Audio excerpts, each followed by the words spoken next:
हमारा टॉपिक है geometry chapter 1 similarity. 10 mark का आता है ये, मोस्ट प्रॉबली 8 to 10 मार्क्स के बीच में आता है। और सबसे पहला हम टॉपिक देख रहे हैं ratio of areas of two triangles. दो ट्राइंगल दिए हमें, अलग अलग टाइप के ट्राइंगल्स पता है। राइट एंगल ट्राइंगल है, इक्विलैटरल ट्राइंगल है and any type of ordinary triangle है। तो इस तरीके से अलग अलग टाइप ट्राइंगल्स के हो सकते हैं। अब हमें ratio of areas of triangle हम कैसे फाइंड आउट करेंगे, ये कंसेप्ट को हमें क्लियर करना है। सबसे पहला टॉपिक जो है, हम दो ट्राइंगल ले रहे हैं, triangle ABC and triangle PQR ले रहे हैं। उसमें फर्स्ट ट्राइंगल हमारा ABC है जिसमें बेस BC है, हाइट AD है। सेकेंड ट्राइंगल PQR है जिसमें बेस QR है, हाइट PS है। तो हम ट्राइंगल के लिए लिखते हैं, फर्स्ट ट्राइंगल में बेस B1 हम लेते हैं, हाइट H1 हम लेते हैं। Base B1 is equal to BC, height H1 is equal to AD। BC base है, हाइट AD है। यहाँ पर बेस QR है, हाइट PS है। सबसे पहले हम बेस और हाइट को डिफाइन कर लेते हैं। अब दोनों को डिफाइन करने के बाद में area of triangle ABC upon area of triangle PQR is equal to, हमको पता है area of right angle triangle is equal to half into base into height. So area of triangle ABC half into base into height, और नीचे में हमारा area of triangle PQR which is equal to half into again base into height. Half half gets cancel, दोनों भी half जो है वो cancel हो जाता है। ऊपर में base into height upon base into height. अब हम ये ट्राइंगल ABC में देखेंगे, बेस BC है और हाइट AD है। PQR में बेस QR है, हाइट PS है। वही हमने रखा है B1 into H1 upon B2 into H2। हम यहाँ एक और स्टेप लिख सकते हैं, base is BC, height is AD। Next, यहाँ पर बेस QR है और हाइट PS है। सारे वैल्यूज हम रखते हैं, तो हम ये देखते हैं हाफ हाफ कैंसिल होने के बाद में area of triangle ABC upon area of triangle PQR is equal to B1 into H1 upon B2 into H2R। अगर दो ट्राइंगल है, दोनों में कुछ भी सेम नहीं है, तो दोनों के एरिया का जो रेशियो है वो base into height upon base into height. तो इसके लिए जो स्टेटमेंट लर्न करना है वो है the ratio of the areas of two triangles is equal to the ratio of the product of their bases and corresponding heights. दो area है, दोनों एरिया का अगर हमें रेशियो लेना है तो वो रेशियो किसके बराबर रहेगा, B1 into H1 upon B2 into H2। अब नेक्स्ट जो टॉपिक है, वो टॉपिक में हमें दो ट्राइंगल ऐसे लेना है जिनका की हाइट सेम। पहले वाले दो ट्राइंगल हमने ऐसा लिया था जिसमें बेस और हाइट दोनों डिफरेंट। जब दोनों भी डिफरेंट थे तो उनके रेशियोज ऑफ एरियाज डिफरेंट आए थे। अब जब हम दो ट्राइंगल ले रहे हैं जहाँ पर दोनों की हाइट सेम है, तो किस प्रकार से हमारा रेशियो ऑफ एरिया निकलने वाला है।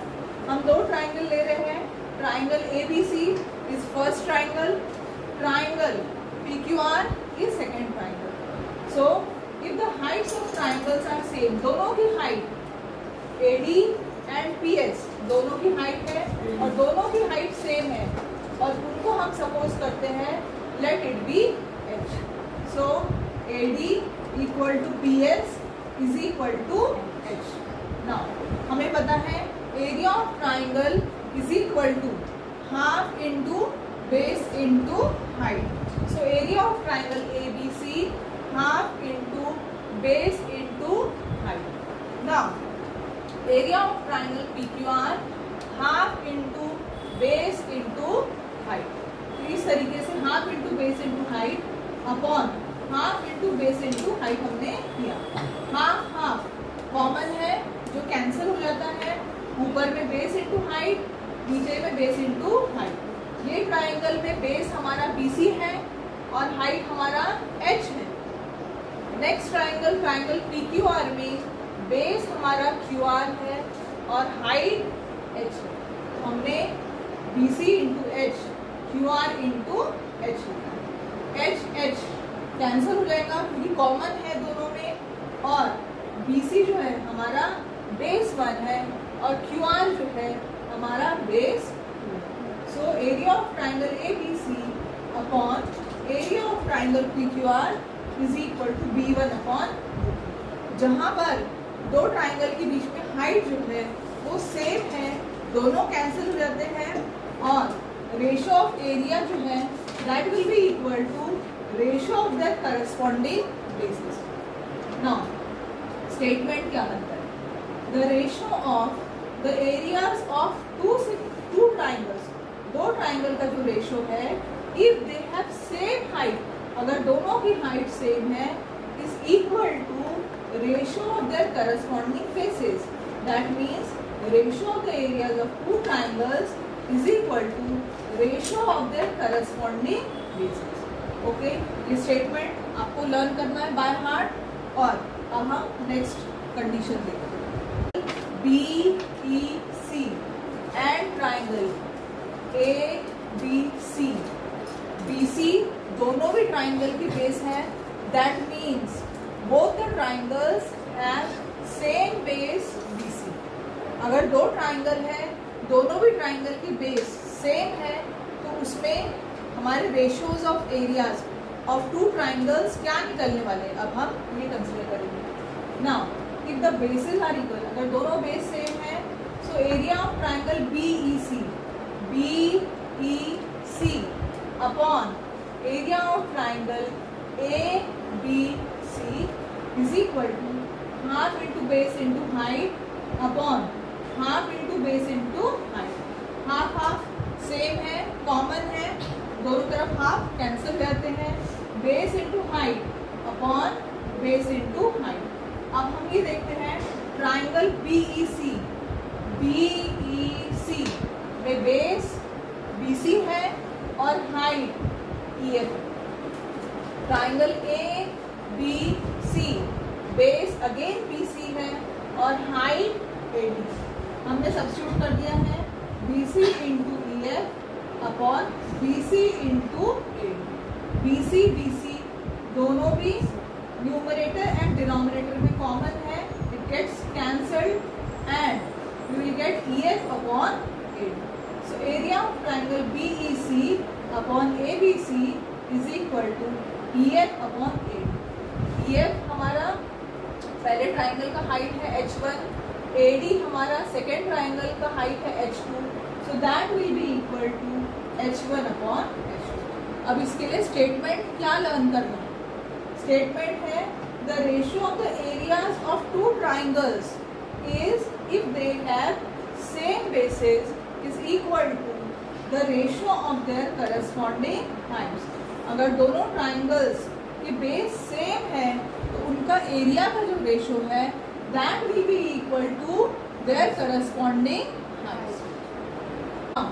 नेक्स्ट टॉपिक हम ले रहे हैं when triangles lie between two parallel lines। अगर दो ट्राइंगल है और दोनों भी ट्राइंगल दो पैरेलल लाइन के बीच में लाई कर रहे हैं, हमें ये पता है पैरेलल लाइन के बीच का जो डिस्टेंस रहता है हमेशा इक्वल होता है, कभी ना कम होता है ना ही वो ज़्यादा होता है। अगर दो पैरेलल लाइंस है, suppose L and M are two parallel lines, ये दोनों पैरेलल लाइंस के बीच में जो हाइट रहेगी वो हमेशा सेम रहेगी। और हाइट कैसी होती है? हमेशा परपेंडिकुलर होती है बेस को। हाइट हम किसे कहते हैं? अगर एक लाइन दूसरे बेस को परपेंडिकुलर है तब हम उसे कहते हैं हाइट। सो जब दो लाइंस पैरेलल है उनके बीच में हमेशा सेम हाइट होने वाली है। तो दो ट्राइंगल अगर है तो ऑलरेडी उनकी हाइट सेम हो गई। अच्छा, अब हम ये ट्राइंगल देखते हैं, triangle BAC and triangle DAC। AC AC repeat हो रहा है और AC AC बेस भी हमें दिखाई दे रहा है। बेस सेम है और हाइट भी सेम है दोनों ट्राइंगल का। इस केस में हम क्या करेंगे, एरिया, रेशो ऑफ एरियाज हमें कैसे मिलेंगे? सो area of triangle ABC upon ADC, again हमारा फॉर्मूला है half into base into height upon half into base into height. Half half cancel हो जाएगा, base into height, base into height. जो triangle BAC है उसका बेस AC है और height H ले रहे हैं हम। ट्राइंगल DAC का बेस AC है, हाइट H ले रहे हैं। दोनों में हम देख रहे हैं AC AC सेम है, कॉमन है, हाइट भी सेम है, तो naturally AC AC height height ये सारे कैंसिल हो जाएंगे और उनकी वैल्यू क्या आएंगी 1/1। सो area of triangle ABC upon area of triangle ADC 1/1। अगर हम इस पर से क्रॉस मल्टीप्लाई करते हैं तो area of triangle ABC will be equal to area of triangle ADC। इसका मतलब ये है अगर दो ट्राइंगल पैरेलल लाइंस के बीच में लाई कर रहे हैं और उनका बेस सेम है तो दोनों के एरियाज कैसे रहेंगे, इक्वल रहेंगे। Now this topics ratio of areas of two triangles ये यहाँ पर फिनिश होता है।